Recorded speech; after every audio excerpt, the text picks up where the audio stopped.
अस्सलाम वालेकुम, welcome back to my channel Aamir voice यार।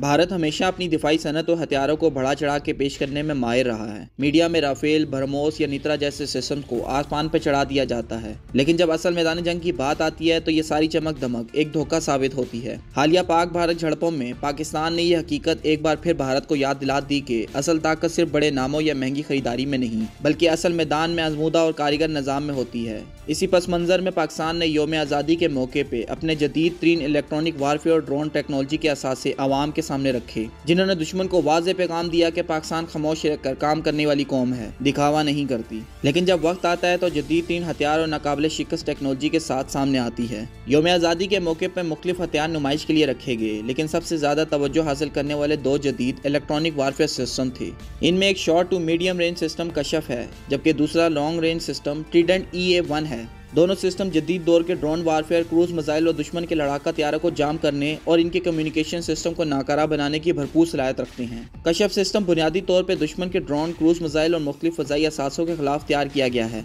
यह सिस्टम दुश्मन के कम्युनिकेशन सिग्नल्स को डिटेक्ट और ट्रैक करने के बाद हाई पावर रेडियो फ्रिक्वेंसीज का इस्तेमाल करता है, ताकि हदफ के कम्युनिकेशन और कंट्रोल सिस्टम को जाम किया जा सके। इसके नतीजे में न सिर्फ हदफ का कंट्रोल सेंटर से राब्ता मुंतका हो जाता है, बल्कि इसका न्यूग्रेशन और गाइडेड सिस्टम भी नाकारा हो जाता है, जिसकी वजह से वो अपने आदाब को पहचानने या नए कमांड वसूल करने की सलाहियत खो देता है और बिलाखिर क्रैश कर जाता है।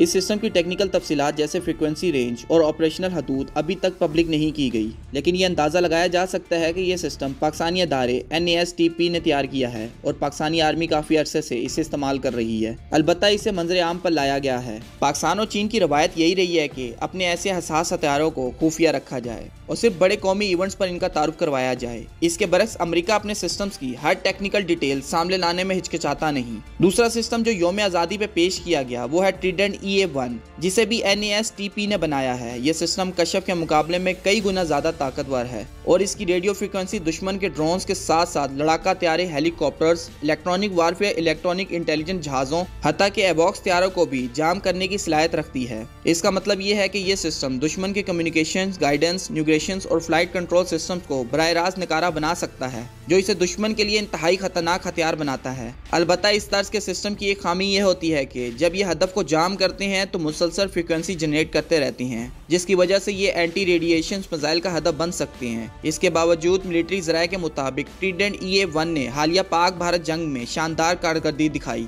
इसने कई भारतीय ब्रह्मोस क्रूज मिसाइल के कम्युनिकेशन और गाइडेंस सिस्टम को नाकारा बनाया और भारतीय नेत्रा एवॉक्स के कम्युनिकेशन लिंक्स को भी जाम कर दिया, जो भारत के लिए एक बड़ा धचका था। ये सिस्टम एक ट्रक पर निफ्स है, जिससे इसकी मोबिलिटी बढ़ जाती है और तेजी से एक जगह से दूसरी जगह मुंतकिल किया जा सकता है। इसकी रेंज तकरीबन 400 किलोमीटर बताई जा रही है, जो इसे दुश्मन के गहरे इलाकों तक असरअंदाज होने के काबिल बनाती है। इसके जरिए एक नो फ्लाई जोन भी तख्लीक किया जा सकता है, जिससे दुश्मन के तैयारे और ड्रोन्स पाकिस्तानी हदूद के करीब आने से पहले ही नाकारा हो सकते हैं। मजीद ये कि यह सिस्टम इंटीग्रेटेड नेटवर्क पर भी काम कर सकता है, यानी दूसरे असासों के साथ जुड़ के मुश्तरका ऑपरेशन में हिस्सा ले सकता है। यौम आज़ादी पर पाकिस्तान ने एक जदीद हथियार सरफरोश भी पेश किया। ये एक कामाकाजी ड्रोन है जो पाकिस्तानी कंपनी गिट्स ने तैयार किया है। सरफरोश एक टर्बो इंजन से लैस है और इसे मोबाइल ट्रक, नेवल वेजल्स या किसी भी फिक्स प्लेटफॉर्म से लॉन्च किया जा सकता है। इसका बुनियादी मकसद दुश्मन के air defence systems, command and control centres, radar stations और असला डिपो को निशाना बनाना है। यह ड्रोन इंतहाई हल्का है, जिसका वजन सिर्फ 175 किलोग्राम है,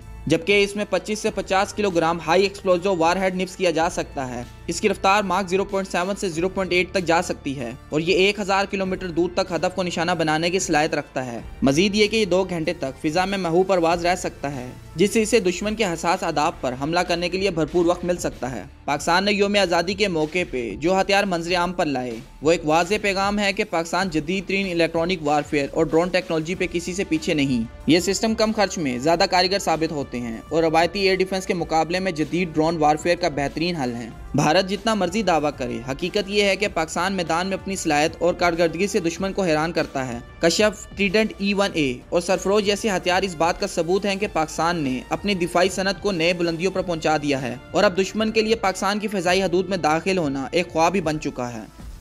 अगर आपको हमारी ये वीडियो पसंद आई है तो हमारे चैनल को सब्सक्राइब करें और बेल आइकन को दबाना ना भूलिएगा और कमेंट बॉक्स में अपनी राय ज़रूर दीजिएगा। बहुत शुक्रिया।